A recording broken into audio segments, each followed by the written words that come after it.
பாலியல் பலாத்கார புகார் கொடுத்தும் இதுவரையும் எந்த நடவடிக்கையும் எடுக்கல. அதில் காட்டாத ஒரு வேகத்தை ஒரு திமுக சட்டமன்ற உறுப்பினர் அரெஸ்ட் பண்றதுல காட்டியிருக்கிறாங்கன்னு முன்னாள் முதல்வர் விமர்சனம் பண்ணியிருக்காரு. ரொம்ப பேசினார். எப்பவுமே அதுதான் நாங்கள் ரொம்ப பேசாதீடா அதிகாரம் போயிடுச்சுன்னா ரொம்ப பேசாதீப்பா ரொம்ப பேசாதேப்பான்னு சொல்றது. அதிகார மமதையில ரொம்ப பேசினாவே பிரச்சனை தான் வந்து முடியும். அதிகாரம் போயிடுச்சு, நீங்க அமைச்சர் இல்லை அப்படிங்கிறத மறந்துட்டு இப்படி பேசுனீங்கன்னா இப்படித்தான் நடக்கும். அதனால இது எல்லாருக்கும் பாடம். அதிகாரத்தில் இருக்கும்போது பண்பா பேசணும், அதிகாரத்தில் இல்லாத போதும் பண்பா இருக்கணும். ஏன்னா அதிகாரத்தில் இருக்கும்போது துவரா பேசி பழகிட்டு அதிகாரம் போன உடனே அது தெரியாம நான் அதிகாரம் போயிருச்சுங்கிறத தெரியாம ரொம்ப பேசும்போது பிரச்சனை. இதுக்கு தான் இப்படி ரொம்ப பேசாதி அண்ணாச்சி, ரொம்ப பின்னாடி பேசாதி அண்ணாச்சி நாங்கள் சொல்லி பார்த்தோம்.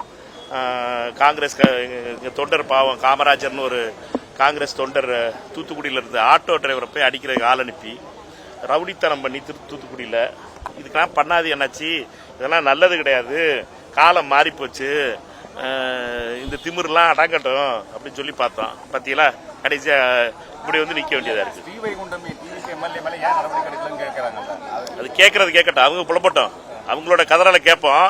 பட் ஒரு ஆள் பேசின பேச்சு இருக்குல்ல, அனிதா ராதாகிருஷ்ணன் பேசின பேச்சு, அதுக்கு கிடைச்ச பலன் இதெல்லாம்.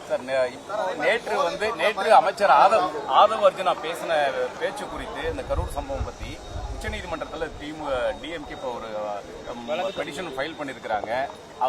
அவர் பேசின பேச்சு வழக்கினுடைய விசாரணையை பாதிக்கும், காவல்துறை மூலமாக திமுக அங்க கரூர்ல மக்களை கொன்றதுன்னு பேசியிருக்காரு.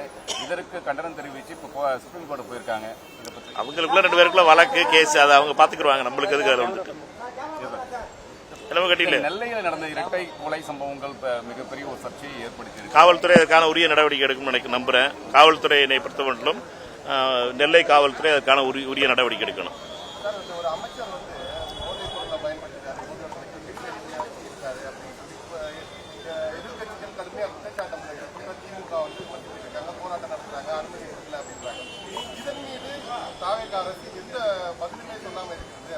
அமைச்சர் விளக்கம் சொன்னாரு.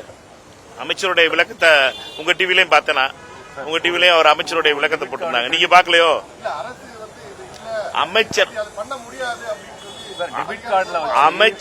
அமைச்சருடைய விளக்கத்தை எந்த அமைச்சரை பத்தி கேட்ட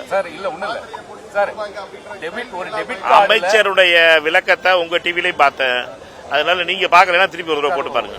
டெபிட் கார்டுல ஒரு டேப்லெட்டை பவுடர் பண்ண முடியுமா சார்? நீங்களே இல்ல நீங்க யாராவது ட்ரை பண்ணி பாருங்க, டேப்லெட் உடைக்க முடியுதான்னு பாருங்க.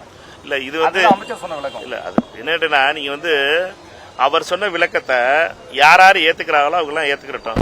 திமுக காரர்கள் ஏத்துக்கிற முடியலங்கிறாங்க. திமுக காரர்களை பொறுத்த மட்டும் ஏத்துக்கிற முடியல. அவங்க திமுக கேளுங்க சொல்லுங்க, நீ கேட்ட கேள்வி கேட்டீங்க. திமுக காரர்களுக்கு ஏத்துக்கிற முடியல, யாரெல்லாம் ஏத்துக்கிற முடியுமோ அவங்க எல்லாம் கடந்து போயிட்டாங்க. திமுக காரங்களை மட்டும் ஏத்துக்கிற முடியாதனால பெரிய டேப்லெட்டா போட்டு உடச்சு காட்டி திமுக காரங்க சின்ன பிள்ளைக்கு கொடுக்குற டேப்லெட்டுக்கும் இதுக்கு உள்ள வித்தியாசம் நிறைய இருக்கு. யாரெல்லாம் கைக்குள்ள வச்சிருந்தாங்களோ அவங்களுக்கு தெரியும். அதனால இதை விடுங்க, திமுகவுடைய பிரச்சாரங்கள் அப்படித்தான் இருக்கும்.